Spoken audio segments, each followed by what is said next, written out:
দেখতেই পাচ্ছ আমি ছাদের মধ্যে এসে বসে আছি, মনটা ভীষণ খারাপ। তো গাছে সুন্দর মানে গাছটাকে যত্ন করে এত সুন্দর ফুল দিয়েছে না, আমি ভীষণ হ্যাপি। তো দেখো ফুলটা কত সুন্দর হয়েছে, তোমরা অবশ্যই কমেন্টে জানাবে। আর যেহেতু মেয়ে আজকে নেই, মেয়েকে সারাক্ষণ খাওয়ানো ধোয়ানো পড়ানো সব কিছু করতে হয়। দেখো মেয়ের জন্য আমার কিন্তু মন খারাপ হয়ে গেছে, চোখ দিয়ে জলও বেরিয়ে গেছে। তবে যাই হোক, মেয়ে গেছে কাকা কাকিমার সঙ্গে বোনের বাড়িতে, তো চলে আসবে কালকে।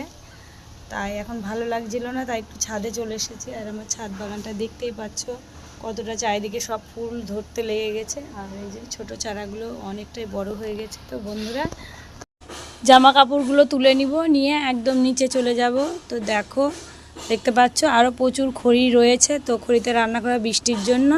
তো চলো বন্ধুরা, ভিডিওটি কেমন লাগলো অবশ্যই জানাবে তোমরা। টাটা বাই, ততক্ষণ সবাই ভালো থেকো। আবার